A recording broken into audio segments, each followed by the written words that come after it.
All right, I just got a Zevia out of the freezer. No, the fridge. It was in the freezer. Little too long. Put it in the fridge for a couple hours to let it warm up. I mean, this thing is cold. Nice. I love a ice cold Zevia. Yeah, dude, I'm drinking the cola right now. You can see that. And I got my Pink Rockies. I guess Fuck that's yeah, the bro. breast cancer awareness koozie. Yeah. But what's been up, man? You got a new car today? You went to the big city to get a new car today, didn't you? The big city. Yeah, unfortunately, right now, as part of the issues, I guess it's with the chip shortage or just, COVID fucking everything up for the past 2 years. But literally no dealerships have cars in stock. So supply is so low right now. What kind of dealerships are you going to? Brand new, lose 20% of the value. Like just in general, all vehicles right now are difficult to purchase.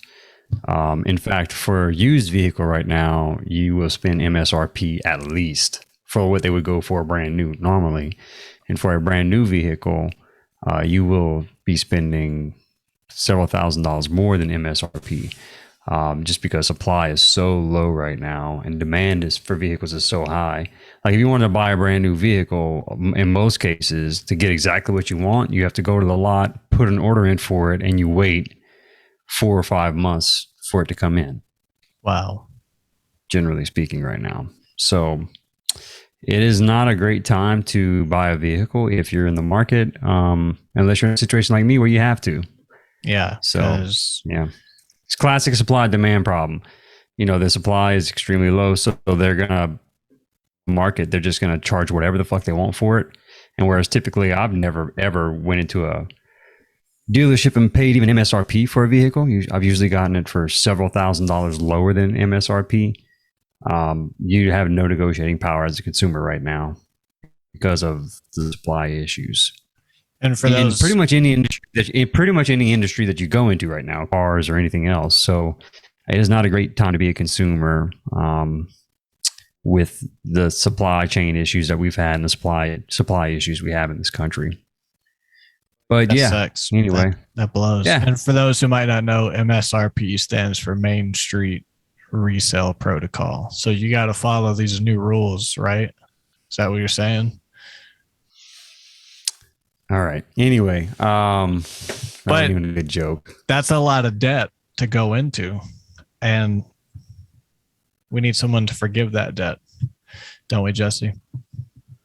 Sure. We have the Biden administration canceling $3.9 billion in student debt for 208,000 borrowers that were defrauded by ITT Tech. So I actually knew people that went to ITT Tech, and kind of what this article is talking about is how the administration is, relieving this debt because they were basically misled into how easy it would be to get a job after you got this degree and the quality of the education. And speaking from people I know, yeah, they struggled even with their degree from ITT Tech to get jobs after they graduated. So my overall thought on this is not a bad thing. This is a good thing that they're calling these fucking colleges and for-profit education institutions out for basically being a predator to the student loan system. Yeah, that's why it is. Go ahead. I remember this made me think of an episode we did about a year ago when we talked about outside of Vegas, they were allowing large corporations to set up shop as long as it's outside the city limits. And if they go through that probationary period where if they follow the rules, it's been a while since we covered that, then the government will start approving grants and they'll get their own law. That's what it was. They'll get their own area of law. They can make their own law. Mm-hmm. Sounds crazy, but that started happening with some large corporations, but you can only be approved of it if you work in the fields that are the future, not oil field. Mm-hmm. It's like tech, Silicon Valley, whatever, it had some specific parameters of what companies. AI. Yeah, exactly. And the debt forgiveness, the first thing I saw when they applied it to tech colleges was another government bias towards the new frontier, the tech revolution, right? Mm-hmm. Like they're giving debt forgiveness to the tech world first, and they're also given. You're talking about in this particular instance, because this that's the ITT first Tech thing was I not. ITT Tech is not that type of school that you're thinking of, where it's like this cutting edge of technology. ITT Tech is like vocational school. You go to like learn how to be like a mechanic or someone who works on bodies of a vehicle. Like, but don't they do that type of college? Coding and computer software and that too? It's not like, no, it's not. You're wrong about that. Like, okay, ITT Tech was like, if anything, it's the inverse of like cutting edge of technology. It's like blue collar type work. Oh, so it is the blue collar getting the. Yeah, that's like blue collar type jobs. Yeah. I'm pretty sure from what I remember correctly, because like I have friends that went there and they were like, they went to go work like body shops and shit like that to work on vehicles. Right. Or you go to be like an electrician, or, you know what I'm saying? It's like vocational jobs. Okay, if I remember let me see what kind of, let me make sure I'm right on that. That makes sense why there would be a large case against them for defrauding people, basically, because there's obviously lots of work in the tech world, right? But in that general labor body shop mechanic type of world, I was in Qdoba and there was nobody in there. It was like 2 or 3 people and a bunch of people. It seems like it's like that everywhere. Mm-hmm. To this day, the Biden-Harris administration has approved the cancellation of nearly $32 billion in student loans for 1.6 million borrowers. That is good news. Well, I mean, it is. I mean, just what I don't see anything wrong with that, because like these colleges have just taken advantage of a government program, and that is what has caused this runaway exponential growth in the cost of tuition. I mean, back whenever you and I went to UL, what was it per semester? About $1,500 for me. Okay, you know what it is right now? It's probably around $14,000 a semester, if I remember correctly. Are you that serious? Wasn't that long ago? Yes, because of this student fucking loan situation we have going on, man. Like, they know that students are going to get approved for these loans, so they continue to increase tuition because they know that they can charge these students for whatever they want, because the government's going to give them the loan. The loan is going to go to the school. So why not charge them? It's like, why not set your own price? You know what I mean? And then the students are the ones that are on the hook for it, because they don't forgive that loan. Like, you take that with you to your dead. You pass that shit on to your family members. You know what I mean? Like, so it's this horrible system we have set up for education currently. It's weird because so easily you can get approved for that loan, but I can't get a home loan unless I have of savings account and history here. And if paying on loans for rent, paying your rent and paying student loans doesn't go towards your credit. Nope. So they make it easy to get the worst loan. Dude. They make it easy to get, it's the easiest to get the worst loan possible. And it's the hardest to get the most important loan possible. And then everything in between. Yep. It's a scam. So that's a good thing. Yeah, I can't say this is a good thing. This is a good thing. Yeah, I should have known better, but I saw ITT Tech and I thought of of a commercial where it was somebody. It's like, learn the program, and they're wearing like a headset and they're like pointing at a screen, shit like that. I mean, because whenever I think I'm right about that. I just want to make sure. I think you are. Trying to look up. But what's the coding tech university? Oh, I don't know. I mean, there's a couple of these popular universities. I should find out which one that I'm thinking of when I see ITT Tech. I remember they had one in Opelousas. So if that tells you anything, as far as being high tech, nothing wrong with Opelousas. But took me a minute to catch you, but that's hilarious. Yeah, that's I guess Coding that's a and dude, local joke. You know, oh my go to the God. coding college and an old piece of loose ass. For those of you not familiar, Opelousas is a town in Louisiana, and it is near where we're from. And no one goes there because it's fucking Opelousas. But they got her. I was thinking about it the other day, honestly. Funny you bring that up. I was actually thinking about how, though, if like I'm from Crowley, it's not any more special than Opelousas.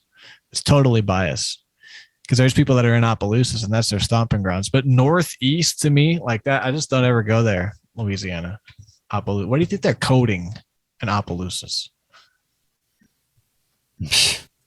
How to sell drugs, how to carjack people. I don't know. Nothing.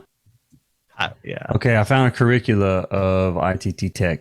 So, yeah, they definitely had technology on there. Yeah. So maybe I was wrong.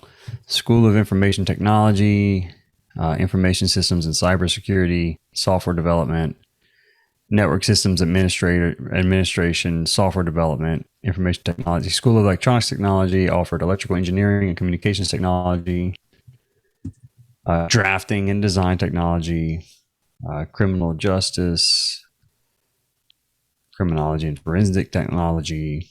Let's see. So yeah, it was that type of stuff. Still not necessarily, I think most of these are like associate level degrees, if I'm not mistaken. So not like, it's not like an MIT or something like that. You know what I mean? MIT, that's what I'm thinking of, dude. Yeah. That's it. Okay, well, I mean, that's enough on that topic. I think they're forgiving student loans. So far, so good. Yeah. So, hey, we started off on a positive note today. No negative conspiracy there. I'm reluctantly just actually cleaning up. I'm reluctantly giving them their credit. Okay, that's fine. Yeah, why the fuck not, man? You have to be unbiased in this type of stuff. I'm just fucking around. This system we have for education is fucked right now. So, dude, 14 grand a semester, that's insane. Now, I guess the discussion about, you know, where's the, like, you know, it's $36 billion they've canceled. Like, what does that do to the other financial aspects of this country? Like, does that hurt other areas? I don't know. But just in general, I think that it's not necessarily a bad thing just at first glance. Well, unless it's one of those situations where you pull on this one lever of the American system and it fucks up a whole nother side of it. So that I'm just not thinking of. Yeah, right.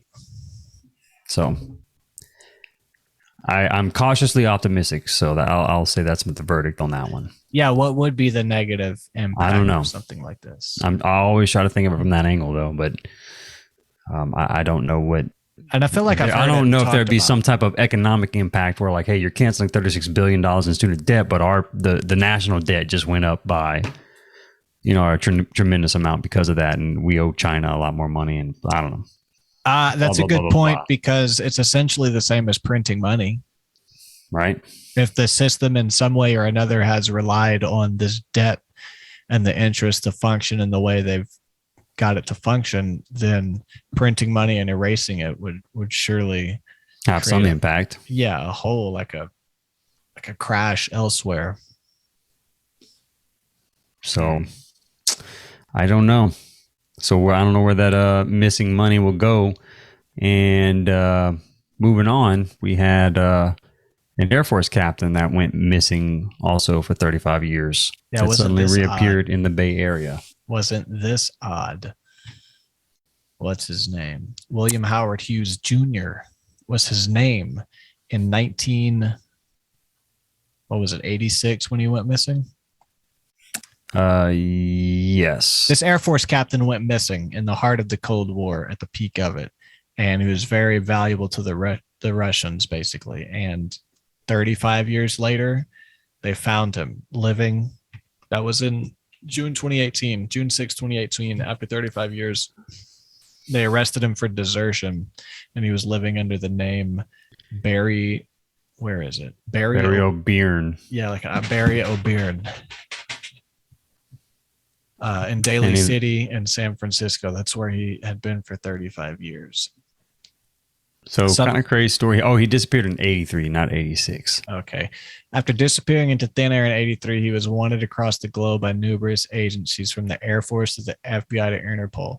At one point, it was thought he defected to the Russians. Some suggested he sabotaged the disastrous Challenger space shuttle launch, which we talked about a year ago as well. And that whole autopsy report of the shuttle, what was the problem? It was like a loose wire that sparked out and then lit the gas tanks. It was something that should have been noticed. Yeah, it was something that should have been noticed by the routine checks, but it wasn't. And then a guy who worked in the space lab for the ship or something was also on the investigation team, which was a huge conflict of interest. So there was something shady with that as well. So I thought that was an interesting thing that some people think he sabotaged it and then got not just that launch, but several other, which we'll get to in a second. Several others. Okay. By the age of 33, he was a captain at Kirtland Air Force Base in Albuquerque, New Mexico, where he gained top secret access working on a NATO program that controlled missile launches and missile warning systems. In July of 83, he was transferred to the Netherlands for a short trip to work on the same technology there, due back on August 1st, but he never returned to his airbase. He was seen withdrawing money from various ATMs where he lived in Albuquerque in late July that year. He had taken $28,500 from 19 different locations. They searched his home at Chandel Loop and found a to-do list and some books to read when he got back. So it was kind of like he wasn't planning on just disappearing. They found his car at Albuquerque International Airport, and he was officially classified as AWOL on August 10th, 1983, so absent without leave. I don't know why they threw this in there, but they say at that time in New York City, 37-year-old real estate developer Donald Trump was finishing the construction of Trump Tower, and Hughes wouldn't be seen again until Trump was president. Yeah. So. Oh, dude, because they work with the Russians, both of them. That's why. I guess that's it. I see the thread there. So this was all during the peak of the dying days of the Cold War. And the U.S. government later described the likelihood of a nuclear strike in the fall of 83 as resting on a hair trigger. So it's an interesting time for a guy like Hughes that worked on technology in reference to missile launches and missile warning systems to go missing at that time. Kind of sketchy. Yeah, wasn't it his family that thought that he might have been kidnapped because they described him as a brilliant, dedicated man who phoned his parents regularly before he vanished. A family reunion was planned for the fall, and Hughes was always careful to notify his family of his whereabouts. His sister pushed back that he was a spy, said he was likely abducted, but the story became front page news in January, 5 months after he went vanishing, and the Air Force sent out to police departments across the country. This isn't like something, let's say in Denver, a guy steals a car, kills somebody, and then 5 hours later he's in Nevada, and then Nevada is like, hey, Denver, we're busy. Please don't make us shut shit down to find another one. This is the Air Force. Every police department goes on alert because it's Big Daddy calling in. You know what I'm saying? And they still never found them after 35 years. So maybe you think that they, when we get to the end of this, you find out that he says he's just been in California this whole time. Like, yeah. You think they would have found him watching the Giants and being nice to his neighbors?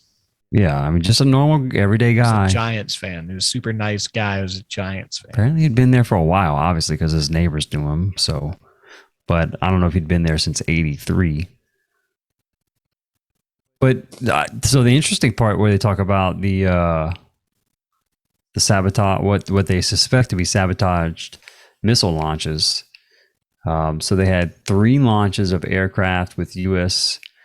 surveillance satellites aboard, including Challenger space shuttle that launched from Cape Canaveral on January 28th and exploded 73 seconds later, and 2 other ones that apparently had failures, and they think that he could have been behind all of them because they all happened, in quick succession from one another, and he kind of had that type of knowledge to to make those things happen, considering his clearances for the U.S. government and his work at the time with NATO on that technology.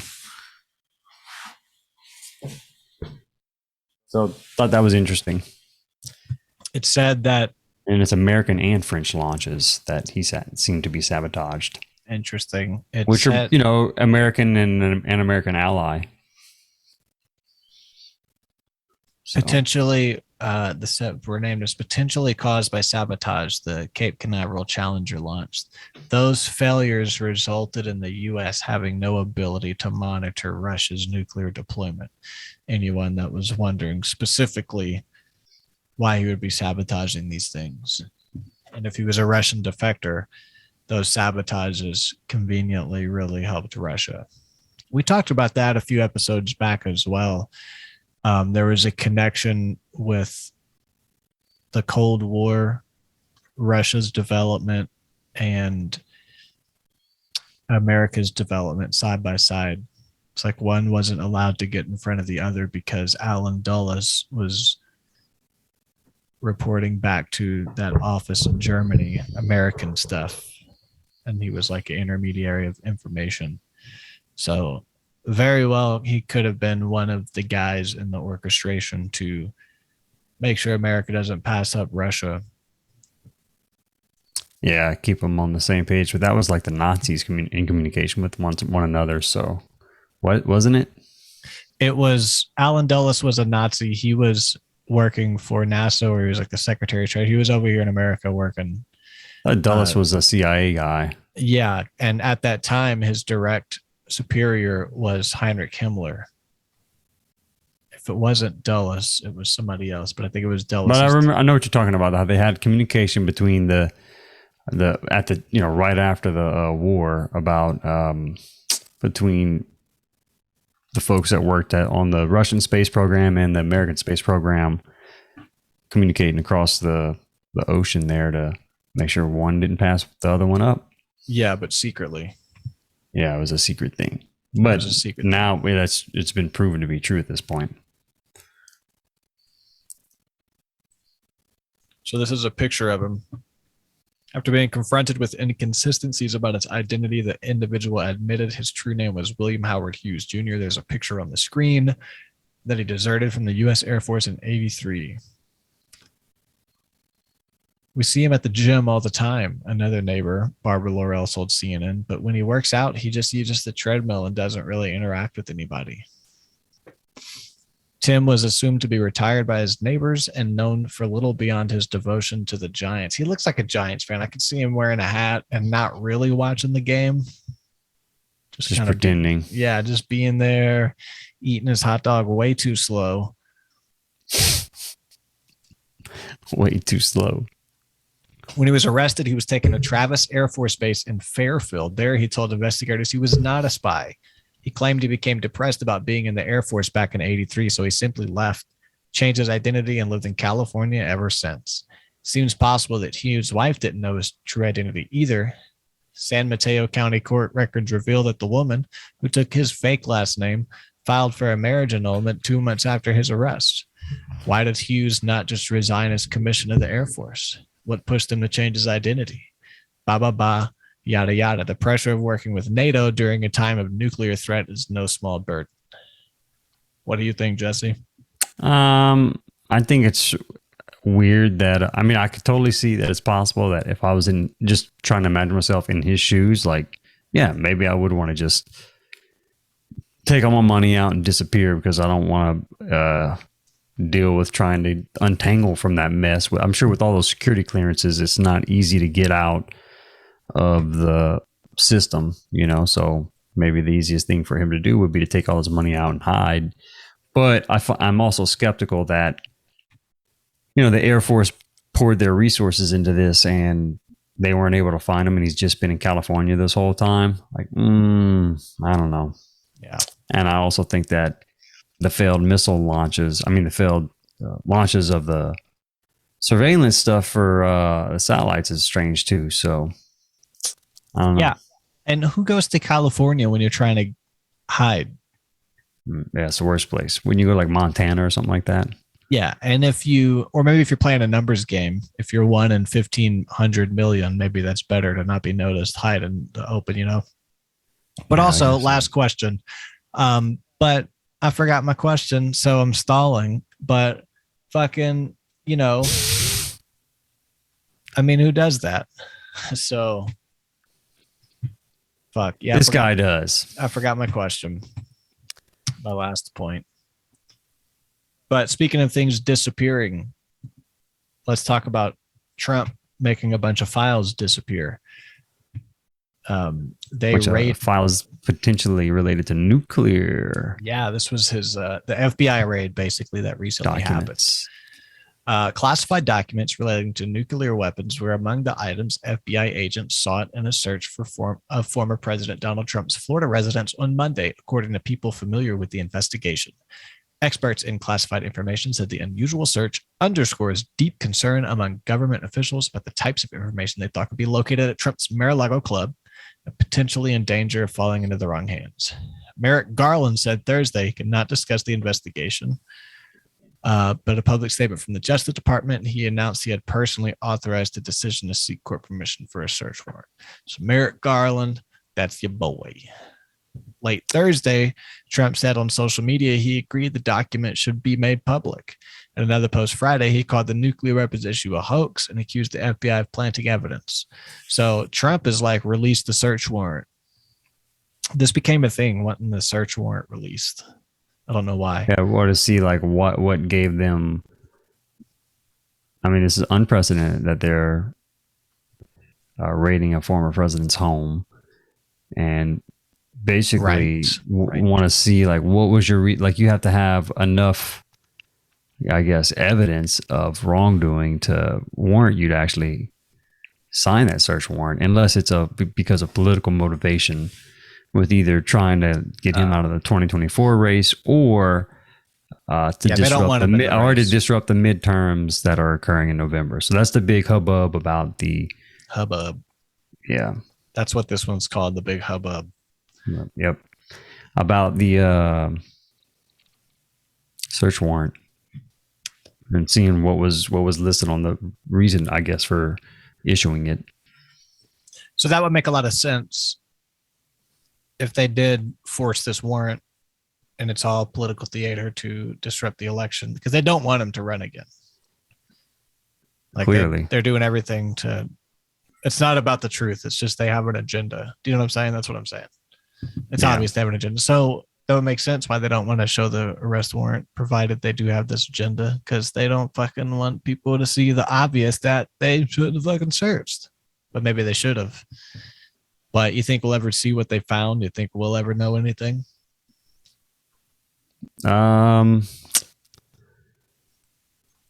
don't know. I guess it depends on who's in power. Well, the Wall Street Journal reported Friday that the list of items seized by FBI agents during the search included 11 sets of classified documents. 4 were marked top secret, 3 were secret, and 3 were identified as confidential, the lowest level of classified information. The journal reported that the inventory of what was taken also referred to a set of documents marked various classified /TS/SCI documents. Government label for a more closely held form of top secret information. Whoa. So he got top secret. I mean, he was the president of the United States, so. Yeah, I guess so. And other countries might view exposing their nuclear secrets as a threat. So again, with the other countries are a threat narrative, it's always there. Right. I mean, why would Trump? But I don't know if Trump's in the clear here too, because like, you know, it goes on to say Trump and his allies have refused to publicly share a copy of the warrant, even as they and their supporters have denounced the search as unlawful and politically motivated but provided no evidence to back that up. Right. So I guess they have the ability to share a copy of it as well. But why the fuck are you not sharing it? I don't know. Yeah. Okay. Trump is not necessarily the squeakiest clean individual either. In the words of someone I know, Trump is golden. Who says that? if I can. It doesn't matter to the listeners, so I'm just going to iMessage it to you. Okay. Because this person may or may not actually listen to this. But yeah, so I don't know, man. I'll text it to you later. That's cool.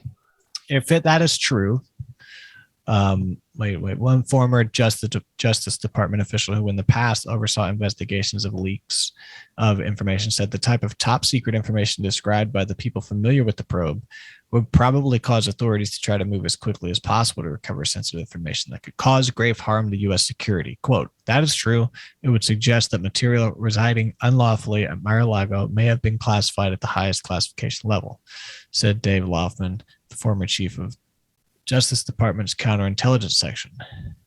The FBI and the Department of Justice believe there were top secret materials at Mar-a-Lago that would lend itself to greater hair on fire motivation to recover. So are they just saying this is like a rush warrant? No, I don't know. Well, saying like, well, first of all, what documents are there? And then why would Trump have all these classified documents? I have his personal residence in the first place. Like, why was that removed from federal grounds in the first place? You know what I'm saying? So like, I have a theory. What's your theory? So let's go back. It said, let me find this part. Maybe there is a good reason. I just don't know. This guy is the head of the department, the former chief of the Justice Department's counterintelligence section, which investigates leaks of classified information. So I imagine these people are also investigating the WikiLeaks and Julian Assange shit too, right?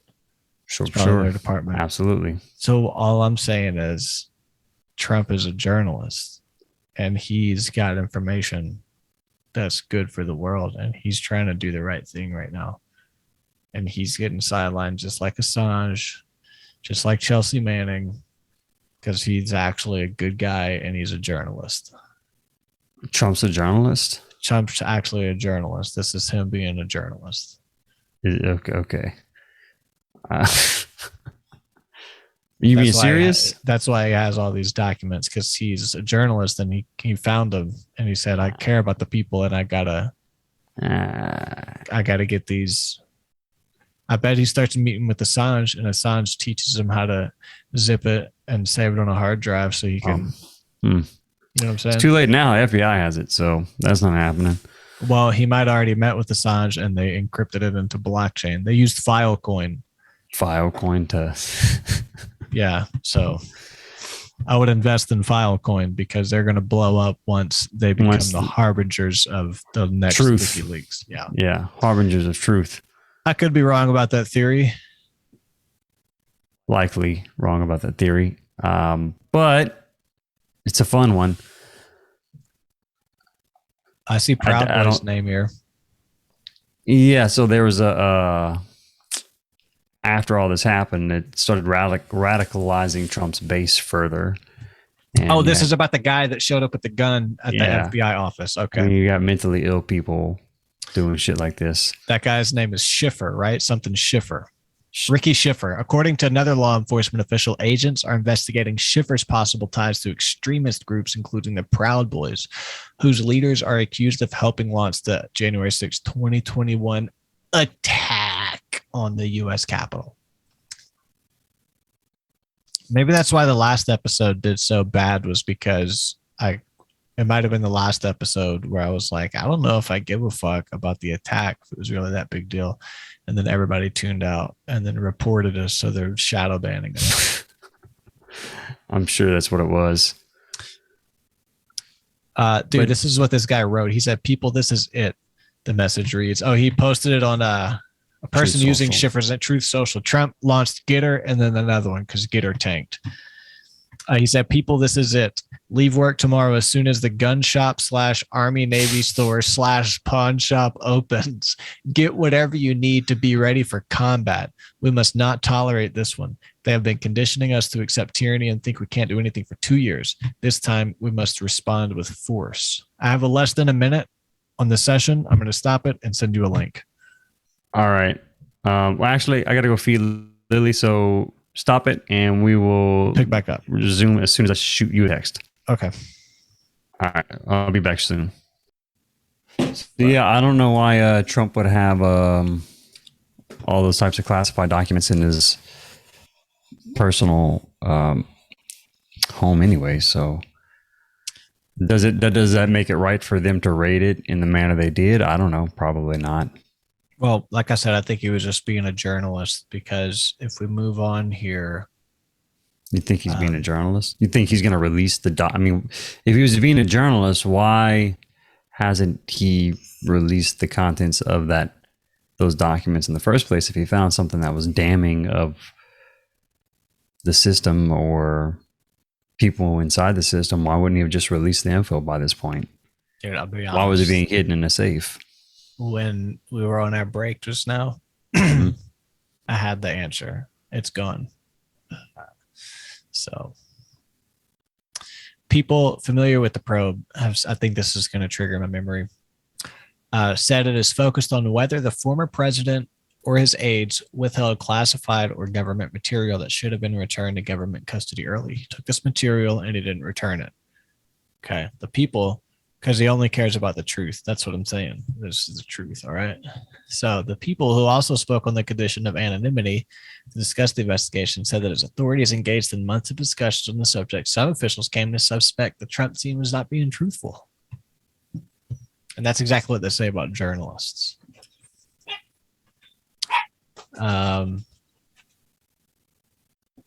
Okay, so if made public, the warrant would reveal a general description of what material agents were seeking at Mar-A-Lago and what crimes they could be connected to. A list of the inventory that agents took from the property would also be released.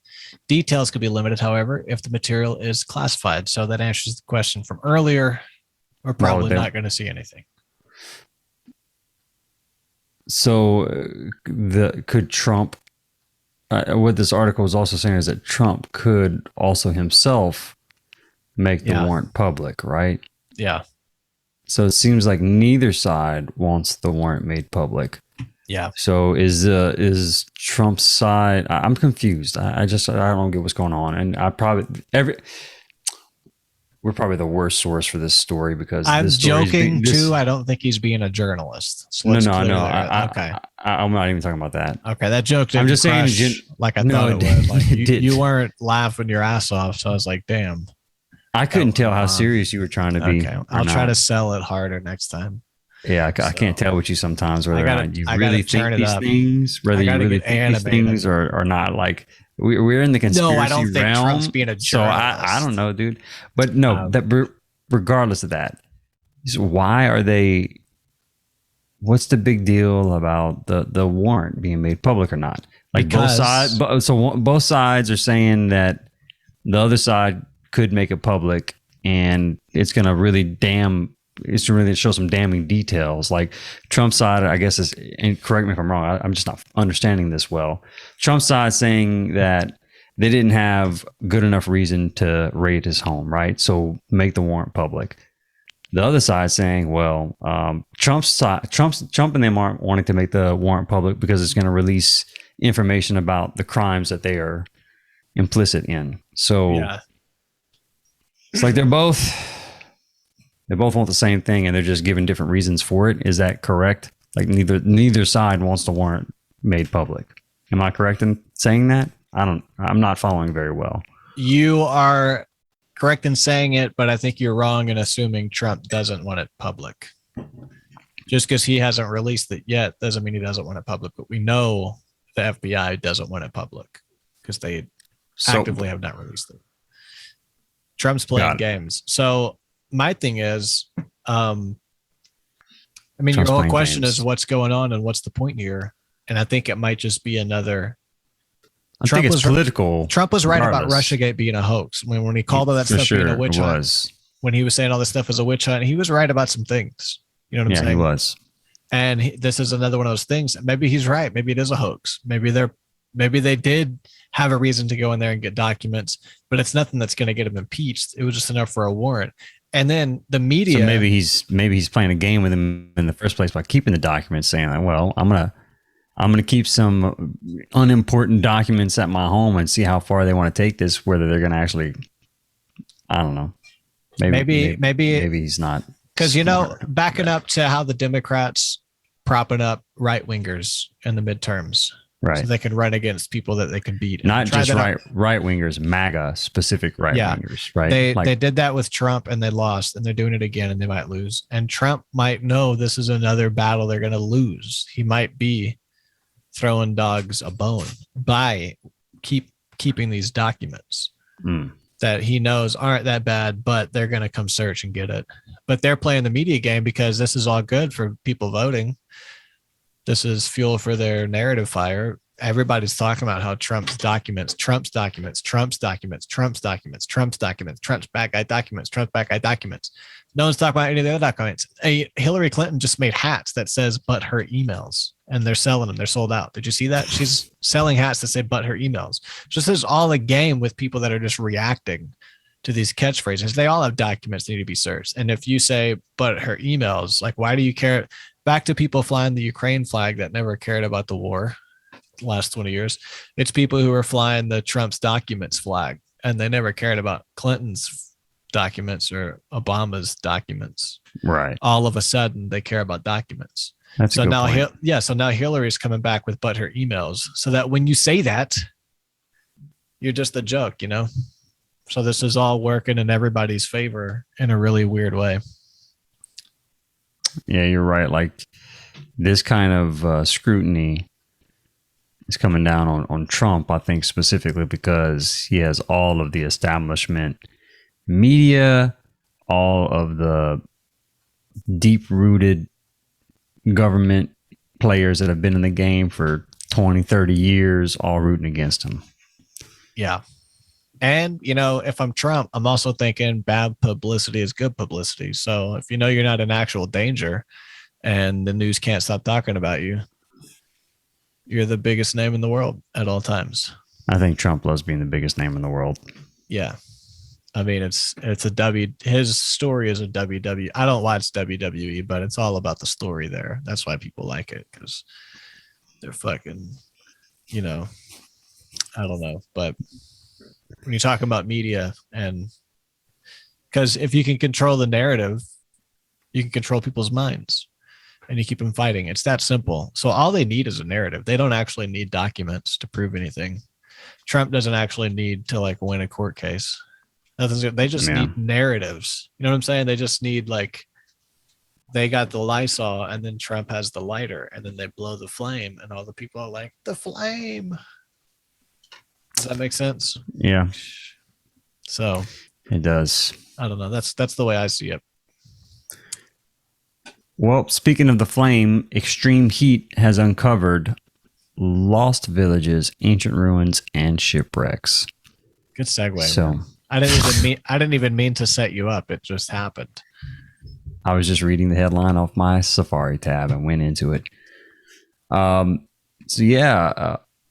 Apparently there has been excessive drought and apparently melting glaciers that has caused a lot of the water levels to lower in different places, exposing some really cool relics from the past.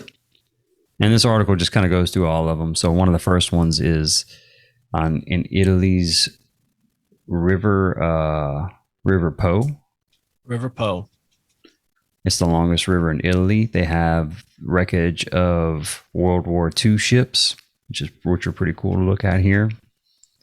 Dude, imagine the water rising and then you make a rope swing, and then you go and swing out and you do a cool backflip, and then you just land on your back on the edge of that rusted, sharded steel ship and just fucked.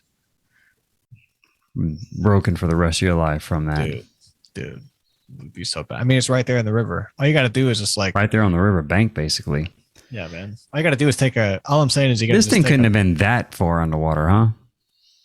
How to its lowest level in 70 years? How low did it go? I mean, I guess we can look at the shoreline. They have shrubbery right there that was growing. It wasn't underwater, so it went up to the end of that dirt right there. Yeah, they act like this thing was like super deep or something. Maybe, I'm no botanist, but it just appears, or maybe all that shrubbery grew because that's just nothing but some bushes and grass. And if it's got a lot of water, I don't know.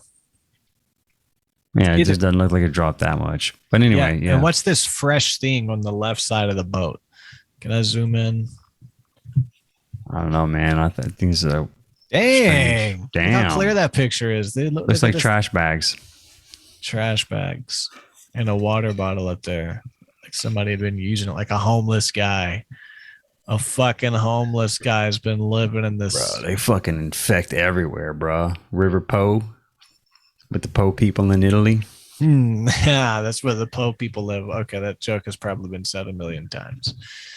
All right, so World War II era wreckage as a German tank and cargo ships. Wow, dude. So it sank in the river. That's crazy. What happened? Was there a big bomb? Was there a big fight right there? We should look into a potential World War II war on the River Po. Yeah, we should do a whole episode just on the River Po and the battles that occurred on it. Dude. Also hidden in the same area were in the River Tiber, unveiled a bridge that was thought to have been built during Emperor Nero's rule. What bridge? Is this just the rubble of rock right here? Yeah, that's apparently used to be a bridge. I mean, that's it? Is this like the foundation? Yeah, I guess this is, I don't know, dude. Once again, how far did this water drop? Like how deep was this? Should it have been that deep? They act like they didn't know it was there. Look at those beautiful birds. Yeah, I mean, look at all those trees right there. Okay, well, it's hard to tell where the shoreline. I don't get, this is an alarmist sounding article. Yeah. This shit doesn't seem like it dropped that far. Yeah, I mean, there's like a sidewalk and graffiti right there. You know what I'm saying? Whatever. Maybe it's really really impressive looking if we were to see the picture of it all underwater and then this right next to it, right? Like maybe if we could see it before and after, that would be helpful. Yeah. Where's the before? It'd be like Google Maps. We'd have to go back to like whenever. I don't know if you can go back in time like that on Google Maps. I should have deep dived all of that and got it ready. I know. A Spanish ghost village also. Now, this must have been super sunk. This doesn't look like it's been sunk. Well, this was a reservoir, if I remember correctly, right? Yeah, they intentionally flooded it to make a reservoir. What's this? Acerado, a village near Spain's border with Portugal, was flooded in 1992 to make room for the Alto Lindoso Reservoir. In February, 30 years later, drought re-exposed the small town. Soon, tourists began fucking at the place frozen and flocking to see a place frozen in time. Scientists expect Galicia to continue suffering from extreme dry spells. Quote, rainfall and drought patterns are always more complex, more difficult to predict scientifically. That's true. All you got to do is watch my weather guy. I sold that. Blame it on climate change. Yeah, you did. That was. I could tell from the change of the tone of voice and the delivery of it. I could tell you were joking. Good job. Good. Thanks, you're getting better at this comedy thing. Okay, so yeah, they just flooded this old town to make a reservoir, dude. You know how many things probably could have been excavated there and put in a natural museum of Portugal?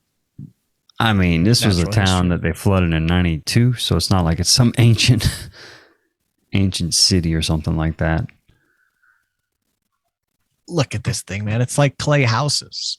You don't think that's old? No, dude, I don't know. I don't think it's that old. I think it's just the architecture of the area. Okay, my bad. Maybe it really is old, but it seems like they wouldn't flood like an ancient town. Maybe that's in 92. Being an ignorant Westerner, just seeing like clay houses and assuming it's ancient. It's like, no, that's just poor people. Like, damn. Yeah, it's like the favelas or some shit. Yeah, my bad. Hey, much love, dude.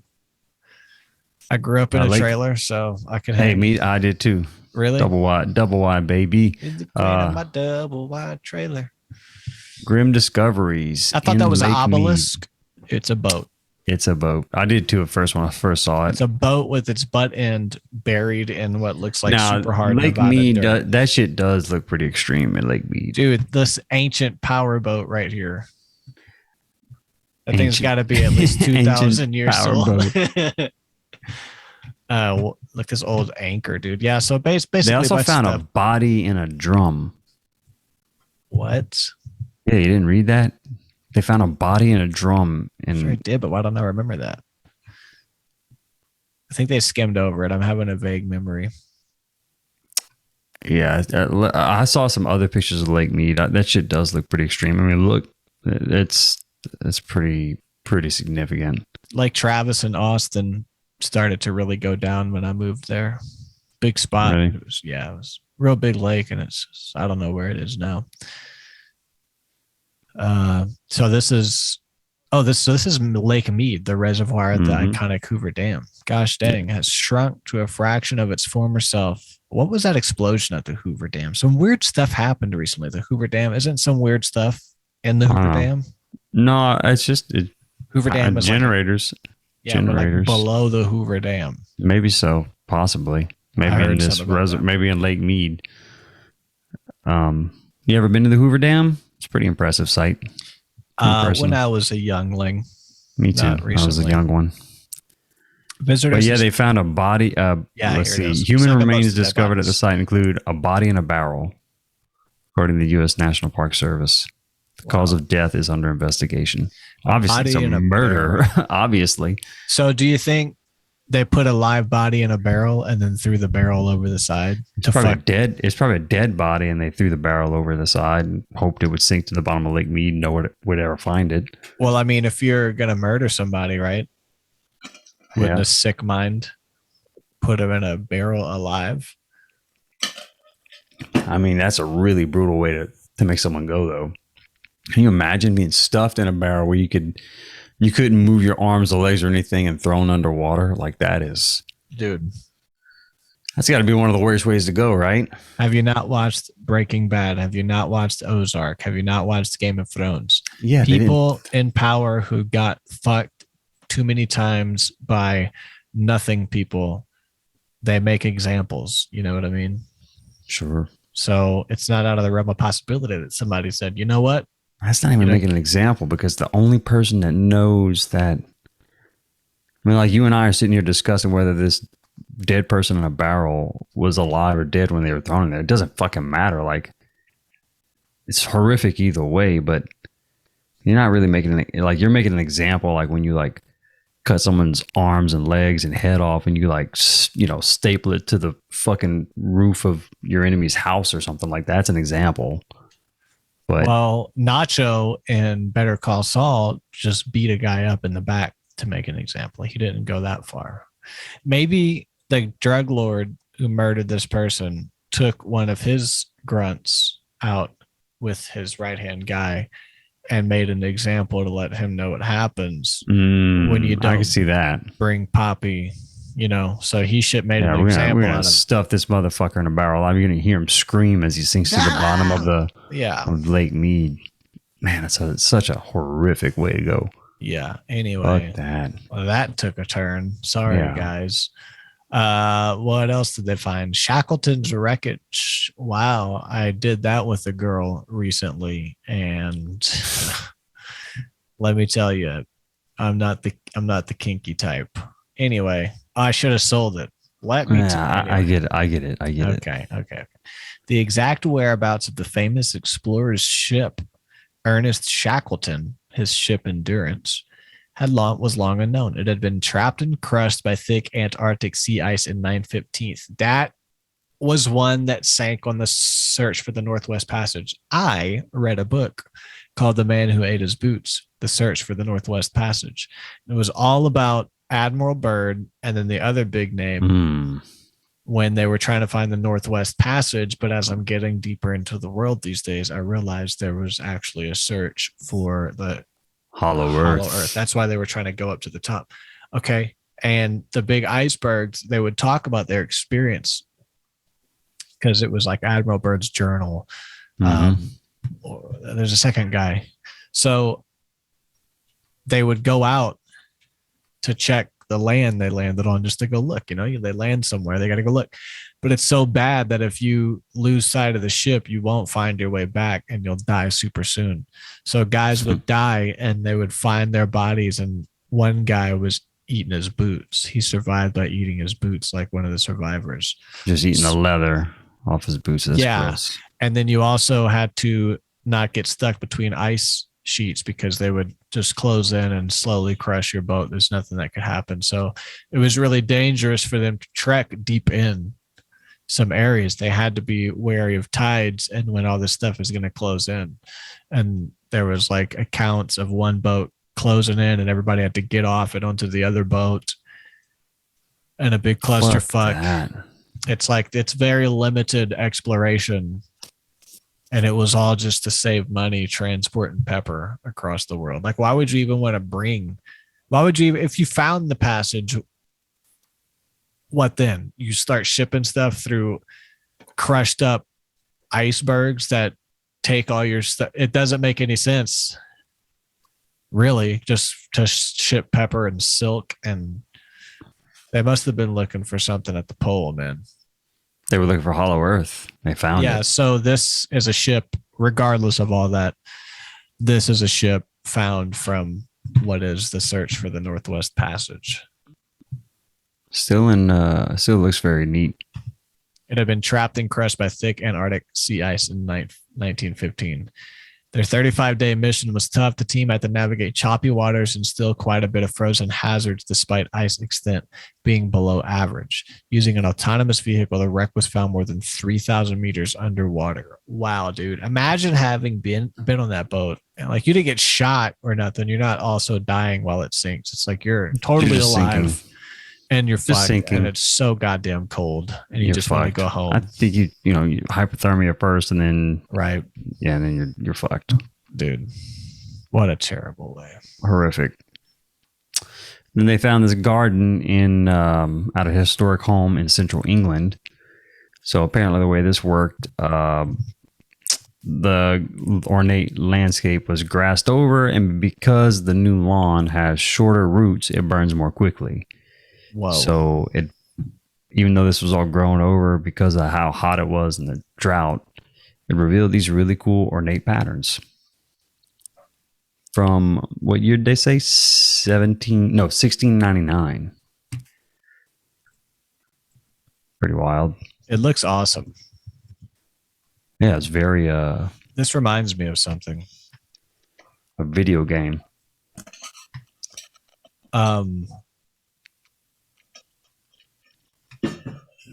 False. Okay.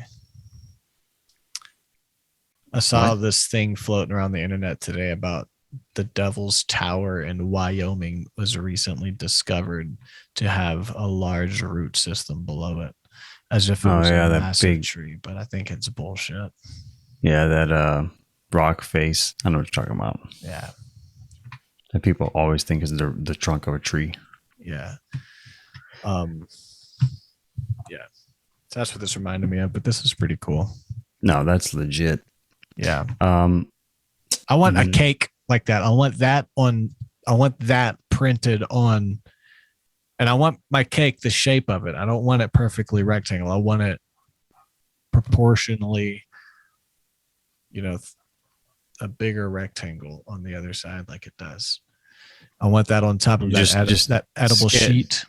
Just scale to the right size, right? Yeah, but you know what I'm talking about on cakes. Whenever they print the image, I want this.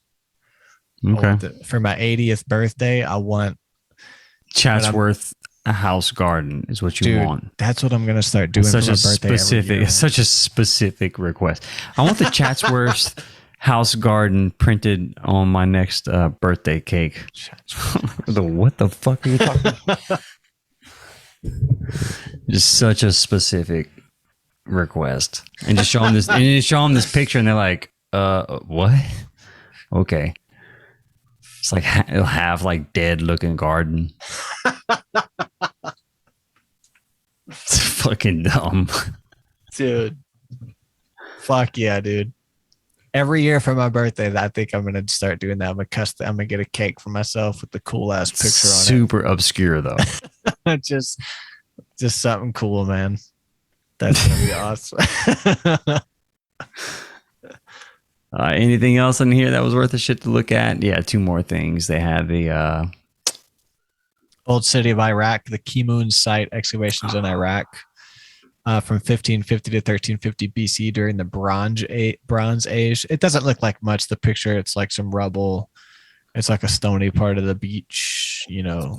Bloomberg kicked me off their fucking site, so I have to read off of this. Dang it. Okay. It's from the money. The Mitanni Empire along the Tigris River. The research team found ceramic vessels reportedly containing more than 100 cuneiform tablets. And it was all underwater. All underwater. Yeah. Interesting. The discovery could provide more details about the end of the Mitanni period city and the start of Assyrian rule in the region. Quote, it is close to a miracle that cuneiform tablets made of unfired clay survived so many decades underwater, said University of Tübingen professor Peter Falsner. So that's pretty sweet. Do more cuneiform tablets. Transcribe them and tell us what they fucking said. Don't put them away for 80 years. Let's know what the ancients said. The ancient societies that actually have more advanced technology than ours. It's going to be the cuneiform tablets. Some of them actually transcribed to being just ledgers, accounts of bartering and legal stuff. So normal boring shit that you'd find in our if it's not aliens making humans in the Amazon and some guy. I'm listening to Underworld by Graham Hancock right now, and I'm the audiobook. It's real hard to pay attention, but he's talking about that type of book you have to read. Yeah. And you go at your own pace and process things. Exactly. Yeah, but he's talking about the ancient flood myths, Gilgamesh, and who the Babylonian was, and it was a Sudru. And he met with one of the gods, and the gods had favor and told him to build a boat. A flood's coming. And 3 of the sites in Egypt, Eridu, Shapuru, and another one, Sapuru. Sapuru is where they buried the tablets, where the god buried the tablets that had information on how to reboot humanity. This is the Babylonian Sumerian version. How to reboot humanity. And those tablets, after the flood seceded, this is all from the story from their tablets that we have. After the flood receded, they went back to Sapuru to dig up the tablets and reboot humanity. And Sapuru is a real city, and it wasn't flooded at the Younger Dryas impact of 12,600 years ago. There's another one 4,000 to 5,000 years ago. That might have been a little bit more gradual, called the Phalangian transgression, where the water flooded up and then it receded because there's like 3 meters of clay that something. But these cities were real cuneiform tablets. It could either be ledgers, boring ledgers, or it could be some real interesting stuff. How to restart humanity. Yeah, it could be the Mitanni period city of the Assyrian rules version of that same myth, and it would only add to the fact that, hey, there was this flood. But this was a couple thousand years after that. Yeah, it's the only problem. It's a different flood, the Phalangian transgression. This could be part of that. No, it's not, but who knows where this fits into that whole picture. But yeah, and then one more. Cuneiform tablets. Hunting relics. From Icelandic folks. Yeah, so that's good for that article. It's pretty cool. But on an extreme contrast to that, the following article we're going to talk about is, even though California is under a mega drought right now, they are warning of mega floods. Yeah, and it's a big climate change thing about climate change. Because whenever you increase the heat, you increase how much these catastrophes are exaggerated. And with all the fires burning, it's making perfect for landslides also. So when this flood does happen, which they're predicting, from what is called atmospheric rivers, where large rivers of moisture in the air move and it stirs up things. And dude, I just think about weather control and DARPA. I thought about that too. I thought about that too with this. It's like, they're using all these models to predict this. All you need to do is create an atmospheric river. You don't have to shoot lasers and make fires. You need to create an atmospheric river. It will contrast with the dry air. We'll get insane rain. Everything's burned. It's perfect. There'll be landslides. Everyone will be fucked. And we'll ship them out to FEMA camps. So what are atmospheric rivers? Atmospheric rivers are ribbons of water vapor that extend thousands of miles from the tropics to the western U.S. At 250 to 375 miles wide, they provide the fuel for the massive rain and snowstorms that can cause flooding along the west coast. It's like they're like hyper predicting this. Yeah. They ran 2 simulations. ARC. Did you read about that? The simulations they ran, ARC, which they seemed pretty normal. Like, you should probably want to plan for that, but it was called like ARC Storm Scenario, and they're doing another one called that was in 2010, and another one called ARC Storm 2.0. Yeah. Just running models of what would happen if a massive flood hit LA. And I mean, why would it not happen, dude? So the 2 possibilities that they list for this are that, first of all, this happened back in 1862. And if this were to occur again, it would be $1 trillion of damage. Like if the same amount fell in the same areas, and that's the frequency of such a type of flood is, I don't know, once a century or something like that. If There's a 10-year, a 50, and a century. Yeah, or a 10-year, a 20, and a 100-year. But so that's one of the things they blame on it. And the second thing is they say is these atmospheric rivers that would cause it due to climate change are the 2 scenarios they propose in this article. Yeah, and they use climate change and global warming a lot. Those 2 things are different. It also mentioned how, I should find it. I mean, it pinpointed it on human-created climate change, and I should have made a better note of where that was. The researchers used new high-resolution weather models and existing climate models to compare 2 extreme scenarios, according to UCLA. One that would occur about once a century in the historical climate of recent decades, which is what I was describing, and another in the projected climate of 2081 to 2100. Both would involve a long series of storms fueled by atmospheric rivers over the course of a month. So this is the projected climate of 2081 to 2100. Based on, I guess, the current trends of climate change, which they, if I remember correctly, they've gotten wrong since the 80s, like where they were predicting the climate would be in 10 years, 15 years, 20 years. Now our technology and shit for measuring that has probably gotten better over the course of the last couple of decades.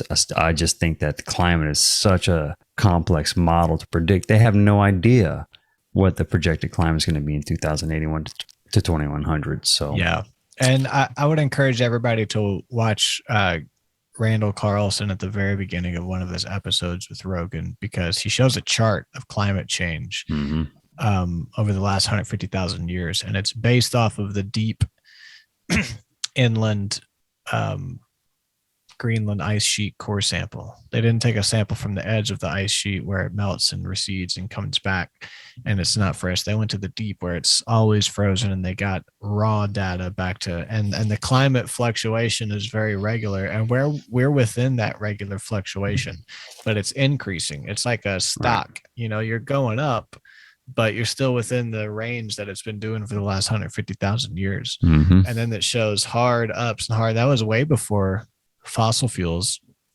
It was way before all that. So the climate has a natural shift that is in these degrees, even more, way more, way more. And we're not even to the max that the average has been in the past. Yeah. And so this narrative that people are causing it by driving cars is totally false.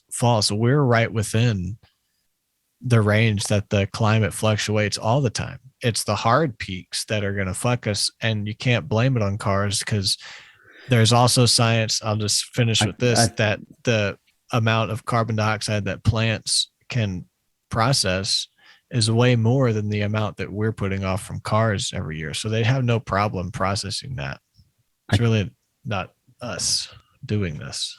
Yeah, I think the argument could be made that even within the range of the graphs you're talking about that Randall presents at the beginning of that Rogan episode that shows the trends and we're on the upswing of one, could the argument be made that man-made CO2 emissions and things like that are causing these spikes to be more significant than in the past? Like, we're going to experience a spike in temperature anyway, right? But is human activity causing those spikes to be more extreme than they typically would have been?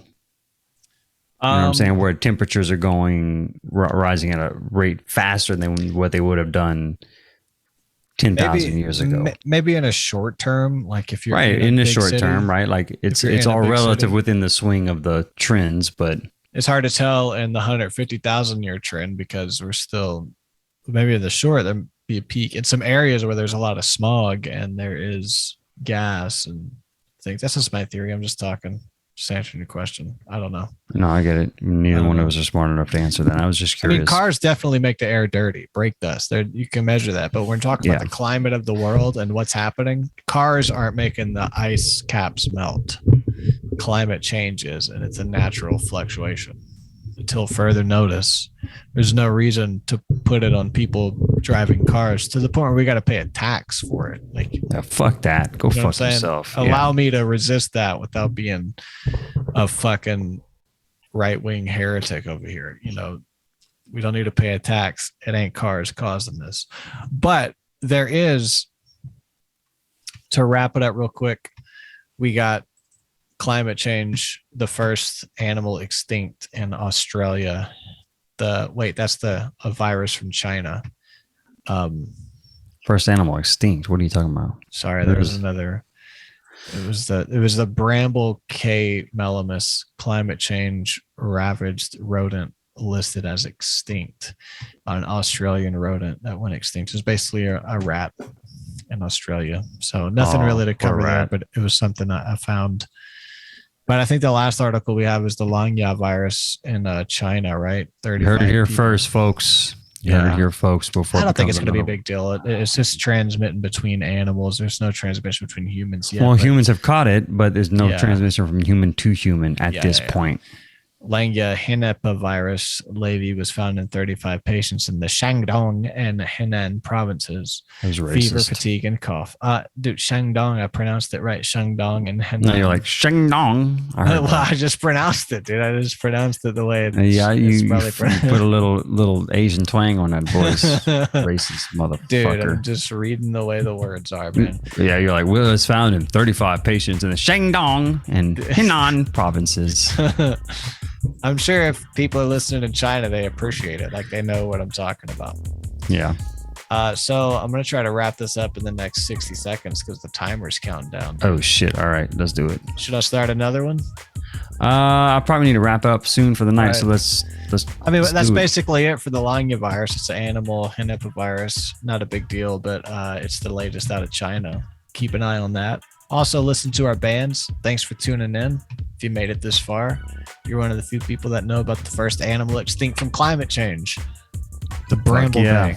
The Bramble And you heard Bay. about the next viruses that's going to make us extinct. You heard it here first. Heard it here first. On the Skepsis Telegraph. Skepsis Telegraph. All right, man. See you next time. Later. Peace. Peace.